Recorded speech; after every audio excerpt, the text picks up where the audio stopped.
नमस्कार। आइए सुनते हैं योगिनी एकादशी व्रत कथा।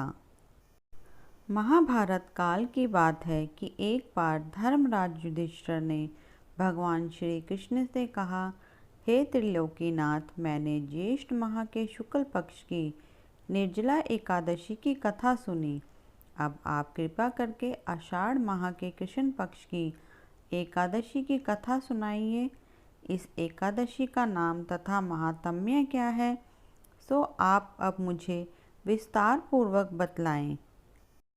श्री कृष्ण ने कहा, हे पांडुपुत्र, आषाढ़ माह के कृष्ण पक्ष की एकादशी का नाम योगिनी एकादशी है। इसके व्रत से सभी पाप नष्ट हो जाते हैं। यह व्रत इस लोक में भोग तथा परलोक में मुक्ति देने वाला है। हे धर्मराज, यह एकादशी तीनों लोकों में प्रसिद्ध है। इसके व्रत से सभी पाप नष्ट हो जाते हैं। तुम्हें मैं पुराण में कही हुई कथा सुनाता हूँ। ध्यानपूर्वक श्रवण करो। कुबेर नाम का एक राजा अलकापुरी नामक की नगरी में राज्य करता था। वह शिव भक्त था। उनका हेममाली नामक एक यक्ष सेवक था जो पूजा के लिए फूल लाया करता था। हेममाली की विशालाक्षी नाम की अति सुंदर स्त्री थी। एक दिन वह मानसरोवर से पुष्प लेकर आया, किंतु कामास्तक होने के कारण पुष्पों को रखकर अपनी स्त्री के साथ रमण करने लगा। इस भोग विलास में दोपहर हो गई। हेममाली की राह देखते देखते जब राजा कुबेर को दोपहर हो गई तो उसने क्रोधपूर्वक अपने सेवकों को आज्ञा दी कि तुम लोग जाकर पता लगाओ कि हेममाली अभी तक पुष्प लेकर क्यों नहीं आया। जब सेवकों ने उसका पता लगा लिया तो राजा के पास जाकर बताया, हे राजन, वह हेममाली अपनी स्त्री के साथ रमण कर रहा है। इस बात को सुनकर राजा कुबेर ने हेममाली को बुलाने की आज्ञा दी। डर से कांपता हुआ हेममाली राजा के सामने उपस्थित हुआ। उसे देखकर कुबेर को अत्यंत क्रोध आया और उसके होंठ फड़फड़ाने लगे। राजा ने कहा, अरे अधर्म, तूने मेरे परम पूजनीय देवों के भी देव भगवान शिवजी का अपमान किया है। मैं तुझे श्राप देता हूँ कि तू स्त्री के वियोग में तड़पे और मृत्युलोक में जाकर कोढ़ी का जीवन व्यतीत करे।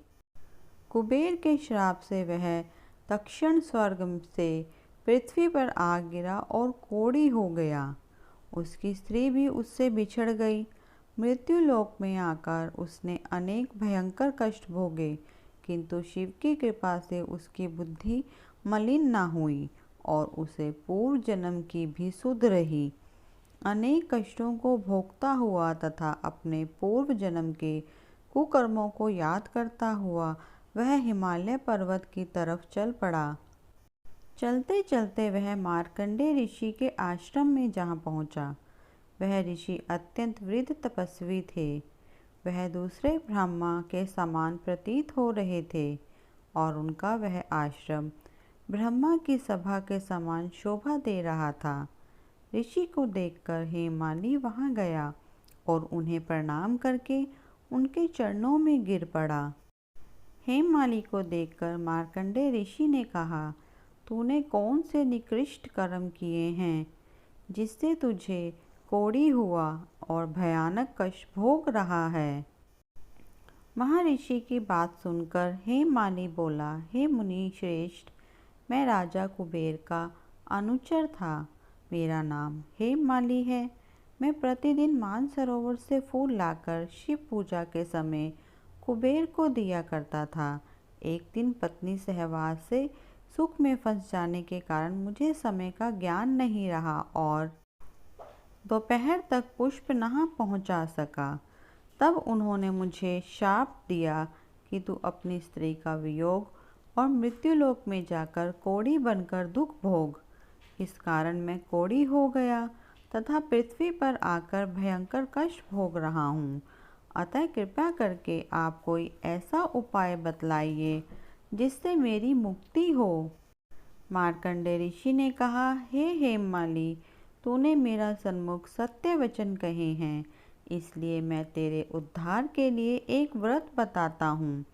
यदि तू आषाढ़ माह के कृष्ण पक्ष की योगिनी नामक एकादशी का विधान पूर्वक व्रत करेगा तो तेरे सभी पाप नष्ट हो जाएंगे। महर्षि के वचन सुन हेममाली अति प्रसन्न हुआ और उनके वचनों के अनुसार योगिनी एकादशी का विधान पूर्वक व्रत करने लगा। इस व्रत के प्रभाव से अपने पुराने स्वरूप में आ गया और अपनी स्त्री के साथ सुखपूर्वक रहने लगा। भगवान श्री कृष्ण ने कहा, हे राजन, इस योगिनी एकादशी की कथा का फल 88,000 ब्राह्मणों को भोजन कराने के बराबर है। इसके व्रत से सभी पाप नष्ट हो जाते हैं और अंत में मोक्ष प्राप्त करके प्राणी स्वर्ग का अधिकारी बनता है। ऐसी और जानकारी के लिए प्लीज़ हमारे चैनल को लाइक, शेयर एंड सब्सक्राइब करें। धन्यवाद।